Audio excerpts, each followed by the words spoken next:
Hey guys, welcome. My name is John Ledger, and this is Anxiety Struggle is Real. As I start out all my videos, I'm not a doctor, I'm not a therapist. I'm an average guy that's been battling these demons for a long time, and I've got a lot of experience, gained a lot of knowledge, and I believe my experience and the knowledge that I've gained can help you. Today, as promised in the last video, I'm going to talk about social anxiety. This it might be a two-parter, I'm not sure. But before I get into that, I want to ask if you're watching on social media, if you could share this, I'd appreciate it. Like it and share it. Like me on my YouTube channel, not me, but the video. You don't have to like me. Subscribe would be fantastic. And hitting the little bell also so you get notifications about the videos, that'd be great. Comments and feedback would also be great. The reason I ask for this stuff is the more of that I get, the more YouTube takes my channel serious and they put it in front of people, and more people will see it, therefore more people will get helped. That's why I'm asking for that. This is going to be a little bit different today because I'm doing it basically without any notes. The reason for that is I'm going to talk a little bit about my story with social anxiety. This is the first video since my second one that I'm actually nervous doing. And I can tell this story without notes. And I want you to understand just this part of my life.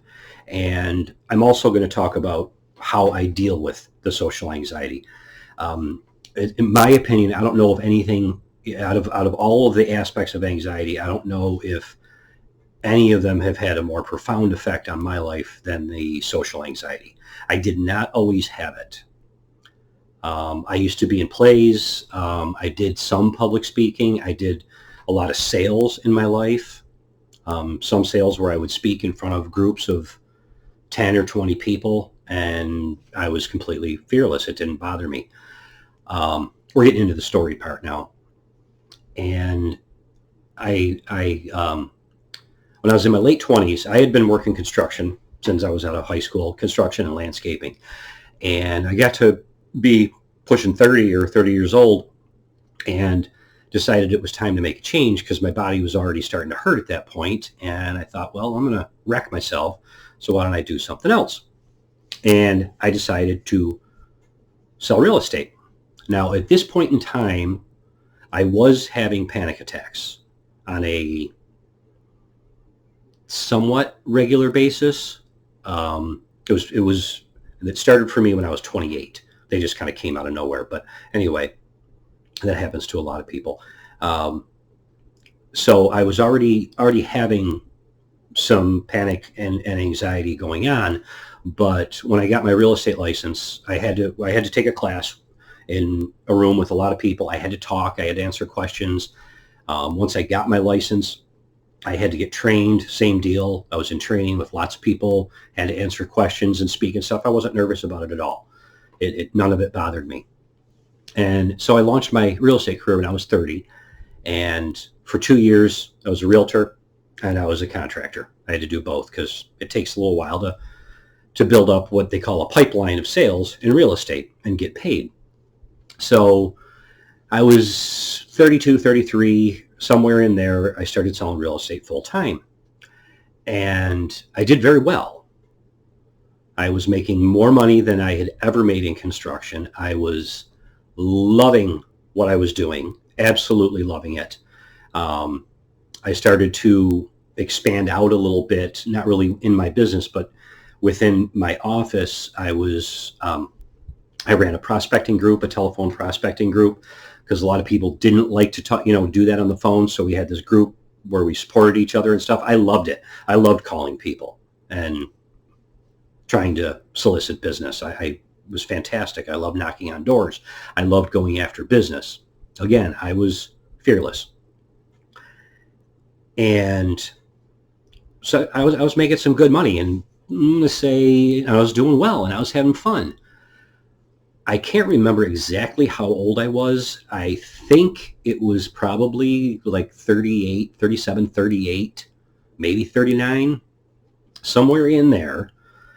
I went to an appointment on a Saturday morning. I went to a couple's apartment. They wanted to buy a house, and it was easier for them if I went to their apartment to talk to them rather than them come into the office. I actually got this couple as a lead doing phone solicitation. And it was a Saturday morning. I got there at 9 o'clock. And what I would always do is I would sit and chat with the people a little bit just to try and break the ice. And I always had my binder down to my side here. And when I thought it was a good time just to go into my spiel, my presentation, I would reach down, pick it up, put it on the table, open it up, and explain to them what I was going to do. And that's what I did on this particular morning. Nice couple, very friendly. We hit it off right away. And as soon as I started explaining to them what I was going to do, I got this rush up from my stomach and out of my head. And everything started spinning. And holy shit. So I excused myself. I said, you know what? I'm a little dizzy. I got to go outside and get some air. So I did it. I went outside and got some air and calmed myself down. I thought low blood sugar. I didn't eat enough in the morning. This was not panic. Those thoughts didn't even go through my mind because it didn't feel like the normal or whatever, I guess, normal panic attacks that I always had. Felt was completely new. So went back inside, asked them for a glass of water. They gave me a bottle of water. And I went through my presentation, and the feeling it didn't go away completely. It was completely uncomfortable, completely off my game. I did not get them as a client. And I just kind of I left. I just kind of wrote it off as, okay, that was a rough morning, whatever. And a couple days later, I was in a situation where I was presenting an offer on a property there was 4 or 5 people there because it was an estate. So the brothers or all the kids of the woman that had passed away were there.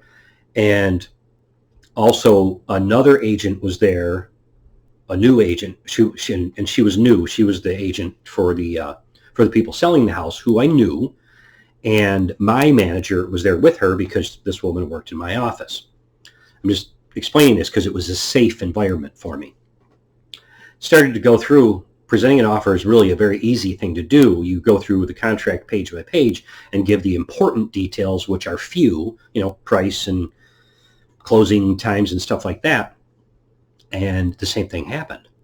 And I had to ask for a glass of water. And my manager looked up at me because she was sitting down and I was standing and mouthed to me, "Are you okay?" And I just gave her a quick shake of my head, no.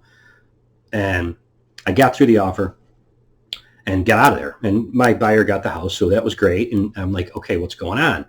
To make an already long story short, the next appointment, the same thing happened. And the next appointment, the same thing happened. And I didn't know what the hell to do. I by the 5th or 6th time of it happening, I identified that this was definitely panic related. I called my therapist, who I hadn't been in therapy for a while. I was medicine free at that point in time. I was feeling fantastic. It was in the best physical shape of my life. Everything was rolling great. And so I called her up and I went in to see her, and she explained what was going on. It was social anxiety and this and that. And she gave me some different techniques to try, and I tried them. They didn't work. And I kept going back, and we kept trying different things. And nothing would work. She didn't put me back on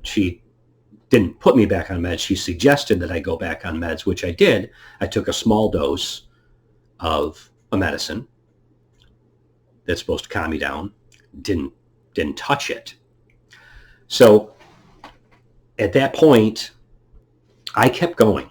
I kept going to these appointments. I would prepare for this to happen. When it happened, whenever you go to somebody's house, they almost always ask if you want something to drink. And I would decline when I got there. And then when I would start and this would happen, that's when I would stop and say, hey, can I get that bottle of water now or that glass of water now?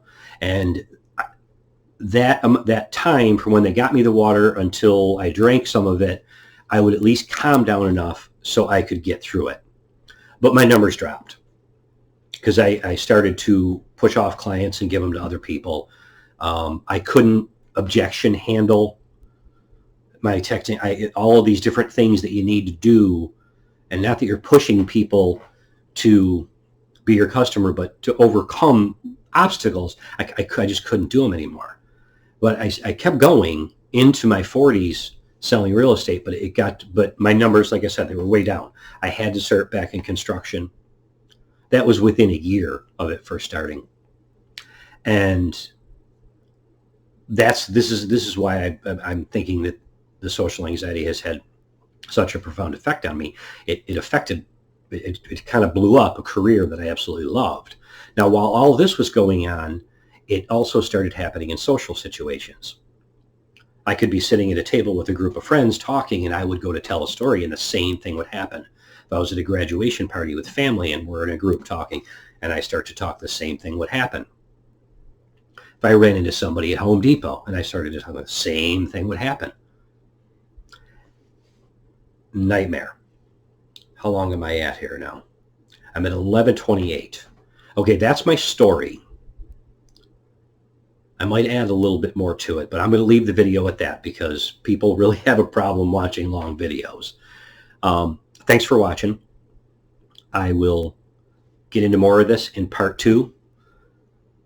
It is Independence Day today, so I hope you had a great Independence Day by the time you watch this, and God bless.